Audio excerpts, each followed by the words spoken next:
Hello and welcome back. This is Darren Hardy, publisher of Success Magazine. I promised you in the last video that I would explain how the process of goal setting, and far more importantly, the process of goal achieving, actually works. This is the mystery of the quote-unquote secret revealed. This is how the law of attraction really works. And it's not some mysterious esoteric voodoo, as it sometimes sounds like, or as it's sometimes described.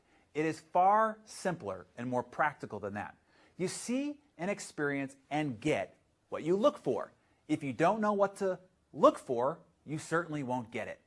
I could end there, but let me explain a little further so your rational brain can finally say, I get it. Although the difference in your results seem like magic, there really is no magic to this at all.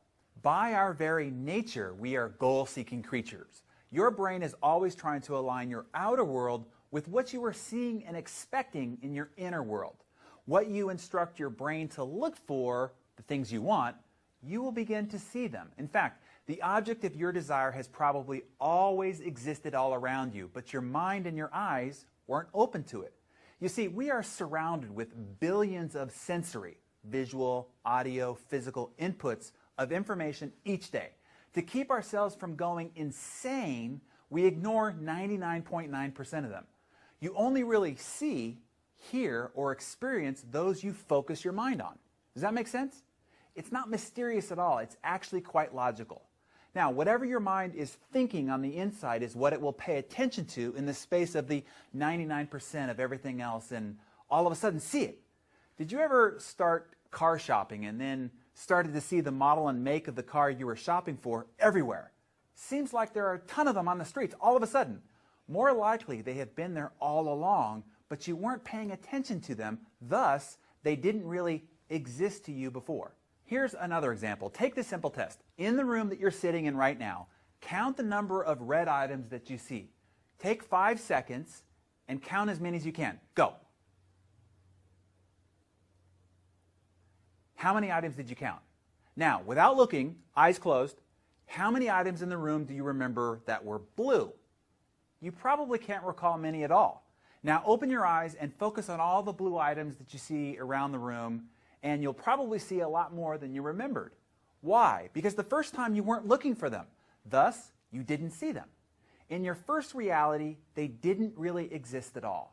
So, when you define your goals, you give your brain something to focus on and look for. You give your mind a new set of eyes to all of a sudden see all the people, circumstances, conversations, resources, ideas, creativity, and otherwise so it can go about matching up on the outside with what you want on the inside, your goal.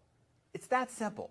But the difference in how you see, experience, and draw ideas, people, and experiences into your life after you have clearly defined your goals is profound. Having goals gives you vision. I told you the story of the legend of David in a blog a couple of weeks ago. I'll remind you about it here. Legend has it that there was a block of marble back in the 1400s that was cast aside, seen as flawed, being deemed too long and narrow to be useful for sculpture. It laid there useless for 40 years until 1501, when looked upon by a 20-something young man by the name of Michelangelo. Inside this formless mass of marble, the young Michelangelo saw the heroic beauty, grace, and wonder of a man who would become known as David. Michelangelo famously said, "I already saw David inside.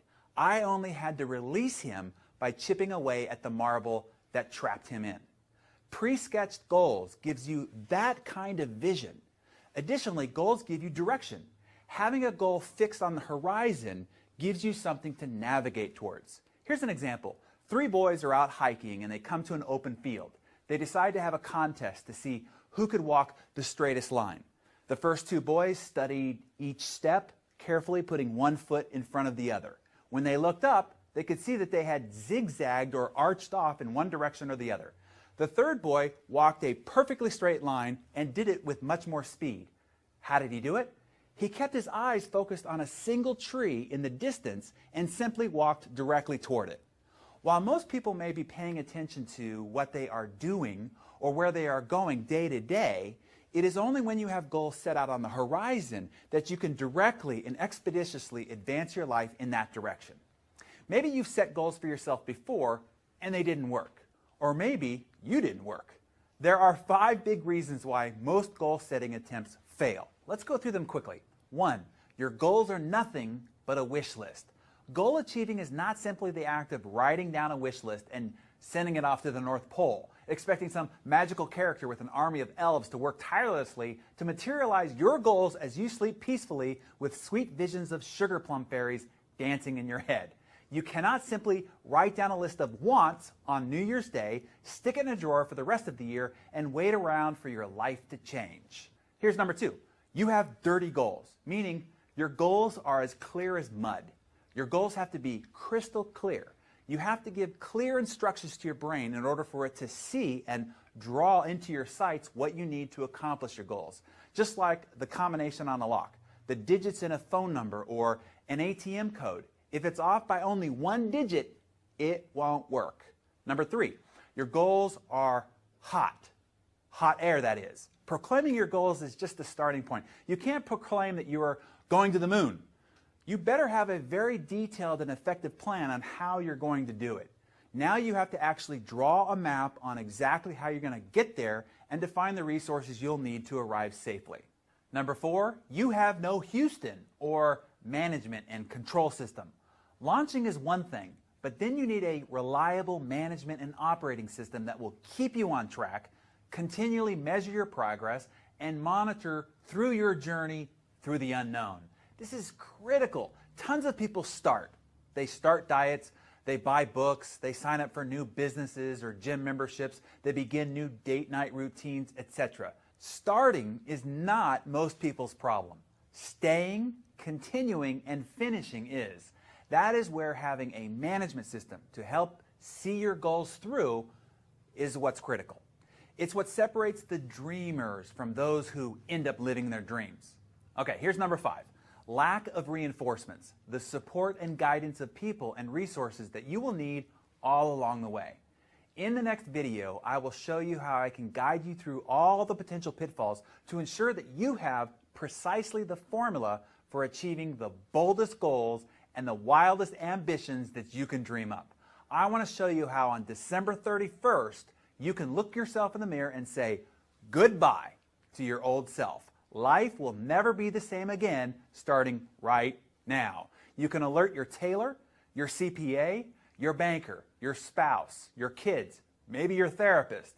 If you want to add a little drama to it, you could do it Reggie Hammond style, as played by Eddie Murphy in the movie 48 Hours when he declared, "I want the rest of you cowboys to know something. There's a new sheriff in town, and his name is Reggie Hammond.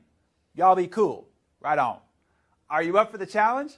One that can radically revolutionize your life in a manner you never before thought possible?